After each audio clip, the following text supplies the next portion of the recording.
Good morning, students. Today we are going to learn the remaining part of our article lesson. Okay, now class 7 subject grammar. In today's period, we are going to learn about the repetition of the article. Repetition of the article. Look here. Repetition म्हणजे काय? पुनरावृत्ती of the article. Article म्हणजे काय? उपपदे. उपपदांची पुनरावृत्ती कशा पद्धतीने होते किंवा होत नाही याबद्दलची माहिती आजच्या तासिकेत आपण घेणार आहोत. Okay, the first point is here when two or more descriptive adjectives qualifying the same noun are connected by and the articles is used before the first adjective only.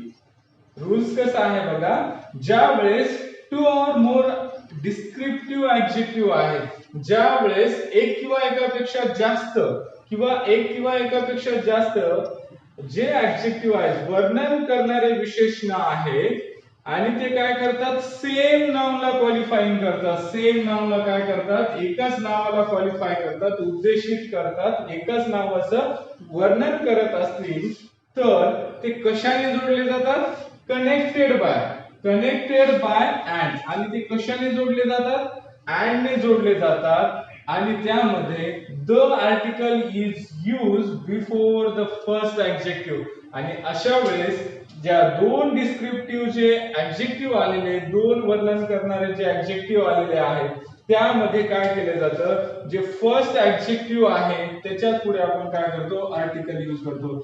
The article is use before the first adjective only. फक्त पहिलं जे adjective आलेलं आहे त्याच्यात पूर्वी आपण the हे article वापरत असतो. For example, look here is a French and English dictionary.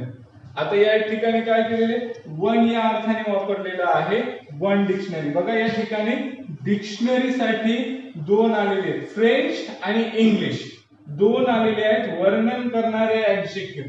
Dictionary कोणती आहे, फ्रेंच पण आहे आणि इंग्लिश पण आहे, पण ती कोणती, एकच आहे. या दोन्हीला जोडलेलं कशाने आहे, कोऑर्डिनेटिंग, कनेक्टेड कशाने केलेले, अँड ने केलेले. आपण आताच पाहिलं की क्वालिफाईंग ऍडजेक्टिव्ह आहे, डिस्क्रिप्टिव्ह ऍडजेक्टिव्ह आहे जे कनेक्टेड कशाने असतात, अँड ने असतात. आणि पहिलं जे ऍडजेक्टिव्ह असेल, फर्स्ट ऍडजेक्टिव्ह असेल त्याच्यापूर्वीच आपण काय करतो, आर्टिकल वापरतो. या ठिकाणी फ्रेंच हे पहिलं नाउन आहे, म्हणजे सॉरी पहिलं ऍडजेक्टिव्ह आहे. या ऍडजेक्टिव्हच्या पूर्वी आपण काय केलेलं आहे, आर्टिकल वापरलेला आहे. फर्स्ट ऍडजेक्टिव्हच्या पूर्वी आपण काय करतो, आर्टिकल यूज करतो. Now next example, the red and white rose. बघा आता या ठिकाणी रोज किती आहे, एकच रोज आहे. या ठिकाणी असणारा रोज एकच आहे, पण त्याच्यामध्ये काय सांगितले, red and white. Red and white, red हा एक झाला डिस्क्रिप्टिव्ह ऍडजेक्टिव्ह आणि व्हाईट हा एक झाला डिस्क्रिप्टिव्ह ऍडजेक्टिव्ह. हे पण काय ऍडजेक्टिव्ह या ठिकाणी म्हणून आलेला आणि हे सुद्धा ऍडजेक्टिव्ह म्हणून आलेलं. पण जे पहिलं आहे, फर्स्ट आहे, त्याच्यात पूर्वी आपण आर्टिकल वापरलेले आहे आणि तिथे काय वापरलेले आहे, आपण द आर्टिकल हे असं वापरलेलं आहे. Okay, I hope you understood or you can understand this rule. Now the second rule is here. Now rule number second, when two or more adjectives qualifying different nouns express or understood, the article is used before each adjective. ज्यावेळेस काय होतं की दोन किंवा दोन पेक्षा जास्त adjective आलेले आहेत आपले आणि डिफरंट पर्सनला क्वालिफाय करत असतील. अगोदर तिथं काय होतं, एकच नाउन होतं पहिल्या रूल मध्ये, पण आता या ठिकाणी डिफरंट नाउन्स आहेत, दोन वेगवेगळे नाउन्स आहेत. तर त्यावेळेस काय केलं जातं, जे येणारं आर्टिकल आहे उपपद ते is use before each adjective, म्हणजे प्रत्येक ऍडजेक्टिव्हच्या सोबत ते वापरलेलं जातं. डिफरंट नाउन असतील आणि वेगवेगळ्या व्यक्तीसाठी जर वापरलेले असतील तर मग ते काय केलं जातं, आपण प्रत्येक ऍडजेक्टिव्हच्या समोर आपण आर्टिकल वापरत असतो. For example, the inner and the outer walls were both strongly defended. Okay, या ठिकाणी बघा इनर आणि आउटर दोन आहेत, ऍडजेक्टिव्ह आहे दोन. इनर म्हणजे आतील आणि आउटर म्हणजे बाहेर आहे. आता हे दोन ऍडजेक्टिव्ह आणि वॉल्स हे नाउन आहे बघा, आणि या दोन ऍडजेक्टिव्ह काय केलेलं आहे की वेगवेगळे आहेत, त्याच्यामुळे या ठिकाणी जे आर्टिकल वापरलेले आहेत ते आपण प्रत्येकाच्या ठिकाणी वापरलेलं आहे, इनरच्या अगोदर पण आणि आउटरच्या अगोदर पण. The inner and the outer walls were both strongly defended आहेत, मजबूत आहेत किंवा संरक्षण करणारे आहेत. Now next the red and the white rose, या ठिकाणी 2 रोजेसचा उल्लेख आहे बघा, पण अँड ने जोडलेले. ज्यावेळेस 2 याचा उल्लेख असेल तर त्यावेळेस प्रत्येक ठिकाणी आपण इच ऍडजेक्टिव्ह आपण काय करतो, आर्टिकल वापरतो. The red and the white म्हणजे या ठिकाणी 2 रोजेसचा उल्लेख केलेला आहे, 2 वेगवेगळे असतील तर आर्टिकल सुद्धा आपण दोन्ही ठिकाणी वापरतो.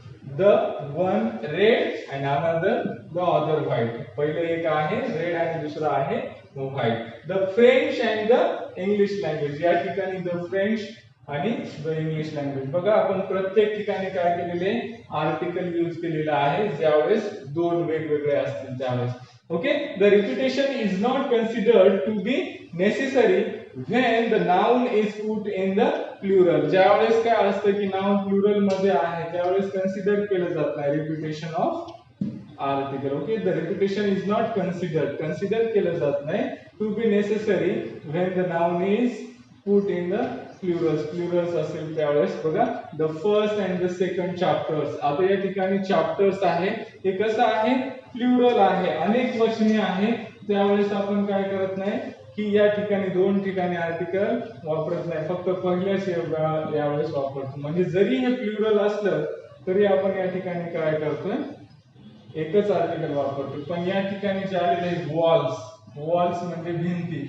आता एक कशी आहे, आतील भिंत आणि बाहेरील भिंत 2 वेगवेगळे आहेत, कशा आहेत, डिफरंट आहेत, त्याच्यामुळे आपण प्रत्येक ठिकाणी वापरले. पण या ठिकाणी एकच आहे, तर अशा पद्धतीने आपण पाहिलेलं आहे. Okay, now the next example, the French and the English languages. या ठिकाणी लँग्वेजेस प्लुरल असले तरी आपण फक्त फर्स्टच्या ठिकाणीच काय केलेलं आहे, आर्टिकल यूज केले. Now the third point is here, when 2 or more connected nouns refer to the same person, thing, the article is ordinarily used before the first one. ज्यावेळेस काय केलेले जातात, नाउन्स रेफर केलेले असतात कोणते, एकच नाव, म्हणजे एकच नाव असेल, 2 किंवा अधिक ऍडजेक्टिव्ह रेफर केलेलं असेल, एकाच विषयी बोललं जात असेल तर पहिल्याच ठिकाणी आपण काय करतो, आर्टिकल्स वापरतो.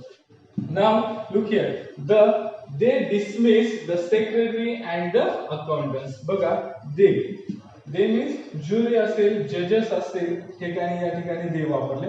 डिसमिस म्हणजे काय केलेले, त्यांनी बरखास्त केलेला आहे. द सेक्रेटरी अँड अकाउंटंट म्हणजे दोन्ही व्यक्ती एकच आहे की त्याच्यामध्ये सेक्रेटरी आणि अकाउंटंट असलेल्या एकच व्यक्ती आहे. बघा, सेम पर्सन, काय सेम पर्सन आहे, जो की सेक्रेटरी होता म्हणजे सचिव पण होता, आणि अकाउंटंट्स म्हणजे तो अकाउंट्स लेखा शाखेचं काम सुद्धा पाहायचा, पैशाचे व्यवहार सुद्धा पाहायचा, अशा व्यक्तीला सेम पर्सनला त्यांनी हे केलेले. मग एकाच व्यक्तीसाठी असेल तर पहिल्यासाठी आपण द वापरतो. when 2 or more connected nouns refer to different person, ज्यावेळेस ते डिफरंट पर्सनला रेफर करत असतील, दाखवत असतील त्यावेळेस or things, the article use before each, आणि ज्यावेळेस ते 2 व्यक्ती किंवा 2 याला इंडिकेट करत असेल तर प्रत्येक ठिकाणी आपण वापरतो. For example, they dismiss the secretary and the accountants, म्हणजे त्यांनी डिसमिस केलेलं आहे, बरखास्त केलेले, बंदी आणलेली आहे त्याच्यावर, कोणाला, द सेक्रेटरी जो की वेगळा आहे, आणि द अकाउंटंट, या ठिकाणी 2 व्यक्ती आहेत, त्याच्यामुळे प्रत्येकाच्या ठिकाणी आपण आर्टिकल वापरले. Now the teacher and the guardian of the boy were discuss his case. बघा, the teacher and the guardian, teacher म्हणजे शिक्षक आणि गार्डियन म्हणजे काय, पालक, 2 वेगवेगळे आहेत आणि ते त्या मुलाच्या विषयी डिस्कस करत आहेत, चेक करत आहेत. Okay, now the next point is here. Now look here, the teacher and the guardian of the boy were discussing his case. However, there are expectations as, okay, that means the 2 persons is indicated here. That times we use articles with both adjectives. Now the fifth point, he bent over the child and mother. Okay, now next fifth number point, he expressing a comparison if 2 nouns refer to the same persons. Okay, same persons or thing, the article is used before the first noun only. बघा नियम कसा आहे की comparison असेल, तुलना असेल, if two nouns refer to the same person, ज्यावेळेस दोन नाउन काय करतात, रेफर करतात कशाला, सेम पर्सनला किंवा थिंगला, सेम पर्सन किंवा थिंगला, the article use before the first, आणि त्यावेळेस आर्टिकल यूज केलं जातं फक्त फर्स्ट सोबत, use before the first noun, फक्त फर्स्ट नाउन सोबत यूज केलं जातं. Look here the example, Wellington was a great soldier than statesman. Okay, now look here, या ठिकाणी great आणि soldier आहे, या ठिकाणी आपण फर्स्ट व्यक्तीसाठीच आपण हे केलं, म्हणजे फर्स्ट ऍडजेक्टिव्ह सोबतच या ठिकाणी आर्टिकल यूज केलेला आहे. Now but if the two nouns refer to different person और थिंग्स, ज्या वेळेस काय केलं जातं की टू नाउन्स रेफर केलेले असतील, टू नाउन्स रेफर केलेले असतील आणि डिफरंट पर्सन असतील, वेगवेगळे पर्सन, इथे कसं आहे सेम पर्सन आहे, सेम पर्सन असेल तर पहिल्या ठिकाणी कंपॅरिझन मध्ये आणि टू नाउन्स आहेत. ओके, पण या ठिकाणी डिफरंट पर्सन्स आहेत, डिफरंट पर्सन आहे आणि टू नाउन्स आहेत, तर त्यावेळेस काय केलं जातं की प्रत्येक ठिकाणी the article must be used with each noun, must be used with each noun, प्रत्येक नाउन सोबत तुम्हाला काय करायचं या ठिकाणी अशा वेळेस आर्टिकल यूज करायचं आहे. Okay, for example he is a better soldier than a statesman, बघा या ठिकाणी अ बेटर सोल्जर हा एक आहे आणि ए स्टेट्समॅन हा दुसरा व्यक्ती आहे. That means than A statesman would make, म्हणजे दोन व्यक्तीचा उल्लेख असेल आणि पर्सनली असेल तर आपण दोन्ही सोबत हे वापरतो. Okay, now here is some important points. The second article is often dropped even where the reference to different individual or things are provided the thoughts would not in any way be impaired. Okay, as until we receive the early and later rain. Okay, this one is example. Now next note, sometimes however the articles is repeated from emphasize even when the reference is to one person, म्हणजे ज्यावेळेस emphasize केला जातो, जोर दिला जातो कशावर, okay, repeated for emphasize when the reference is one person, ज्यावेळेस reference मध्ये काय असेल एकच व्यक्ती असेल त्यावेळेस. For example he was the orator and the statesman, बघा ज्यावेळेस एखाद्या व्यक्तीवर जोर दिला जातो तो एकच व्यक्ती आहे त्यावेळेस सुद्धा आपण दोन्ही ठिकाणी आपण अपवादात्मक परिस्थितीमध्ये आर्टिकल यूज करतो. Okay, I hope you can easily understand the all content related with this topic. Now here is the lesson over. The next lesson we will start in next video. Thank you.